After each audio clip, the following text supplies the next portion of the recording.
Gen Z memang cerdas. Anies pun cukup diberi jatah posisi keempat di klasemen elektabilitas. Ditulis oleh Widodo SP dari laman siwar.com. Kita lihat ini dia hasil survei Litbang Kompas pada Januari 2023, elektabilitas kandidat Capres Gen Z untuk Prabowo Subianto, atau kita lihat dulu yang pertama ini Ganjar Pranowo sebesar 28,8% suara, disusul Prabowo Subianto dengan 20,6%. Lalu ada Ridwan Kamil, perolehan suaranya 9,10%, dan terakhir ada Anies Baswedan 8,8%. Ada banyak yang menarik dan gue cuma pengen nyorotin soal elektabilitas Capres. Kesimpulan besar dari survei itu, Ganjar makin meroket, Prabowo pelan-pelan mulai merangkak, dan Anies nyungsep. Itu kesimpulannya. Anies terbukti bahwa sial bagi Nasdem.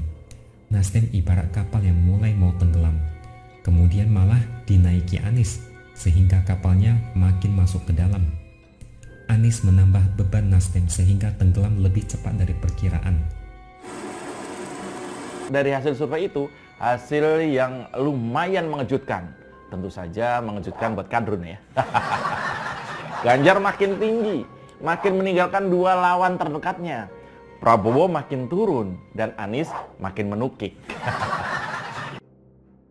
Posisi mantan Gubernur DKI Jakarta yang juga dikenal sebagai Mendikbud dengan masa jabatan seumur jagung di dalam kabinet Jokowi JK rupanya tak setangguh dugaan para pendukungnya. Belum lama ini survei Litbang Kompas merilis daftar elektabilitas nama tokoh unggulan Capres. Ternyata si penggagas sumur resapan itu terlempar dari posisi 3 besar versi Gen Z Voters.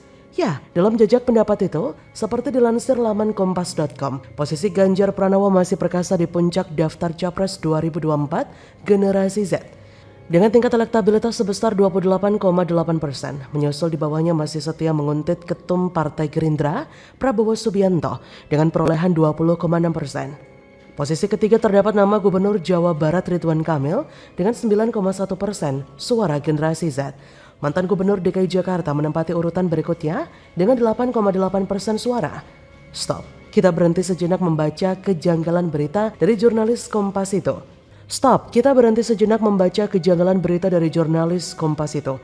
Ia tidak hanya menyebutkan kalau pemenang Pilkada 2017 dengan strategi politisasi ayat dan mayat itu tergusur oleh Ridwan Kamil, tapi juga nggak disebut namanya. Waduh. Mungkin si jurnalis tangannya sudah bergetar karena mengetikkan nama ex-gubernur itu bisa membuatnya kehilangan konsentrasi untuk merilis berita atau malah langsung mual membayangkan wajah yang bagi sebagian orang mungkin terlihat menyebalkan. Bisa iya, tapi bisa juga tidak. Namun yang jelas saya memuji kecerdasan Gen Z yang memang seharusnya melek informasi dan mudah sekali menilai kalau mencari nama tokoh pelengkap untuk mendampingi elektabilitas Ganjar dan Prabowo. Minimal orang itu ya dikasih porsi elektabilitas di bawah para tokoh lain. Yang membaca hasil survei ini saya pun malah berharap nama Andika Perkasa bisa mendadak melejit elektabilitasnya. Lalu minimal bisa mendekati 8% suara. Meski saat ini kabarnya masih di kisaran 2,1% saja. Meskipun itu hal sulit, tapi bukan gak mungkin ada kejutan dari para tokoh yang sekarang masih ada di kisaran angka 0, hingga 2%-an dalam perolehan elektabilitasnya berdasar survei lembaga yang kredibel dan bukan yang diduga pesanan atau berpihak ke tokoh tertentu. Jadi bagaimana menurut Anda soal pilihan Gen Z menurut hasil survei Litbang Kompas? Sudahkah seperti yang Anda kehendaki? Begitulah kura-kura. Bagaimana menurut Anda?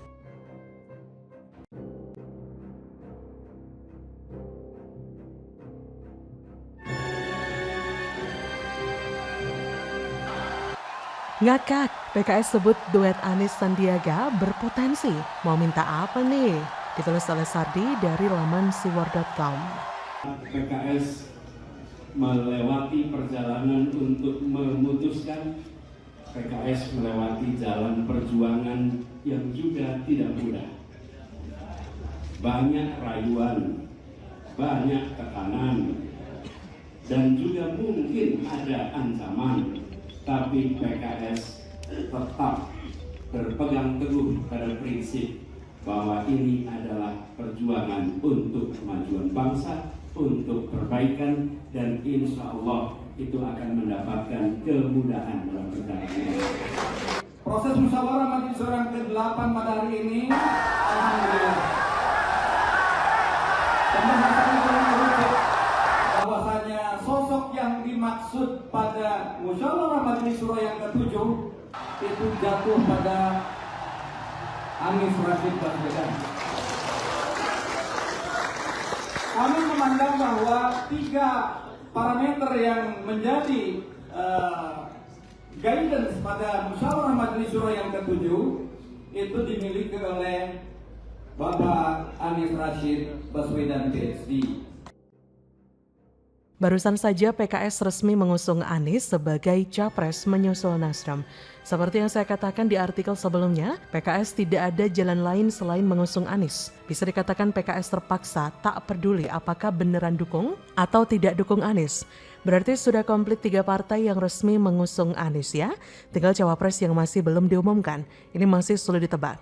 Tapi PKS yang awalnya ngebet banget Aher yang jadi cawapres malah bikin statement begitu konyol. Jubir PKS Muhammad Iqbal menyatakan Sandiaga Uno berpeluang diusung sebagai cawapres mendampingi Anies. Ia berkata, saat ini PKS belum menentukan cawapres, artinya Sandi masih berpeluang untuk bisa diusung PKS. Siapa saja berpeluang termasuk Sandi, apalagi punya survei yang tinggi dan pernah menang bersama Anies. Saya kira Mas Sandi ini adalah orang yang sangat dekat dengan PKS karena pernah diusung dan ini adalah pasangan yang pernah menang. Artinya kami menyambut baik survei Mas Sandi yang tinggi, kata dia. Hal itu disampaikan Iqbal merujuk pada hasil survei Foxpol Center Research and Consulting, di mana pasangan Anies Sandiaga berpotensi diduetkan untuk pemilu 2024. Kata Direktur Eksekutif Foxpol Center Research and Consulting, Pangi Syarwi Caniago, pasangan Anies Sandi berhasil memenangkan pemilihan Gubernur Jakarta pada tahun 2017 yang lalu berkat kampanye efektif, program pro rakyat, dukungan yang luas dari masyarakat, dan berhasil menyentuh kalangan milenial untuk berperan aktif dalam politik melalui penggunaan teknologi dan media sosial. Waduh, saya pun langsung ngakak loh begitu mendengar ucapan dari PKS ya. Why Sandiaga? Tentu saja karena Sandiaga punya banyak kelebihan. Kelebihan kardus mungkin? Coba kita flashback dulu di Pilpres 2019. Sandiaga muncul di menit akhir dan kabarnya menikung AHY sehingga bisa jadi cawapres saat itu. Andi Arief dari Demokrat sempat ngamuk dan keceplosan bilang soal Jenderal Kardus dan adanya kardus yang masing-masing 500 miliar kepada 2 partai termasuk PKS. Benar atau tidaknya silakan tanya pada Andi Arief. Kalaupun ini tuduhan fitnah, nyatanya Andi Arief tidak dilaporkan soal ini. Hingga istilah kardus jadi tenar dan terkenal di kalangan pemerhati politik. Kardus yang sangat wangi dan bikin mabuk kepayang, gelap mata dan bola mata jadi berkilau emas. Kalaupun itu dibantah, tapi ada satu lagi hal yang membuat Sandiaga Uno dianggap mesin uang. Ketika resmi jadi cawapres, Sandiaga sudah keluar banyak uang, jor-joran. Selama masa kampanye, Sandiaga tercatat melakukan transaksi penjualan saham miliknya PT Saratoga Investama Sedaya sebanyak 167,75 juta saham senilai 663 miliar. Berdasarkan data dari BEI, penjualan saham Saratoga dilakukan Sandi sejak Oktober 2018. Kalau isu kardus yang diributkan Andi Arief itu benar, hitung sendiri deh berapa uang yang sudah keluar dari kocek Sandiaga. Jumlah yang sangat besar. Sakitnya lagi, Prabowo Sandi kalah. Uang lenyap dan menguap begitu saja. Yang gak keluar uang pastilah santai-santai saja. Andaikan PKS misalnya terima kardus, pastilah tetap untung. Nah, menang dapat kardus. Sedangkan Sandi bencos, jungkir balik nangis di pojokan. Jadi wajar ya PKS kepingin mendukung Sandiaga. Lambang bau kardus itu sangat harum dan bikin ngidam. Saya aja mau kok. Tapi masalahnya Sandiaga mau nggak jadi wakilnya Anies lagi. Sandi apakah mau jual saham lagi sampai 0,5 triliun untuk logistik plus mungkin kardus untuk persembahan? Tergantung ya, tapi seharusnya Sandiaga udah kapok. Apalagi soal utang, nanti kalau menang dianggap lunas. Kalau kalah harus bayar, yang entah gimana lunasinya. Kalau saya jadi Sandiaga, pasti akan langsung jauh-jauh. Karena ini adalah upaya untuk memeloroti dia. Bakal ada yang ngutang lagi. Aneh sih kalau masuk amblas ke lubang yang sama untuk kedua kalinya. PKS beneran tidak tahu malu deh. Sandiaga masih kader Gerindra. Memangnya Prabowo bakal izinkan gitu? Sandiaga itu kaya. Gerindra gak akan tinggal diam kalau dia mau dibajak PKS. PKS gak takut dilempari handphone? Gak takut melihat Prabowo gebrak meja sampai patah? Bagaimana menurut Anda?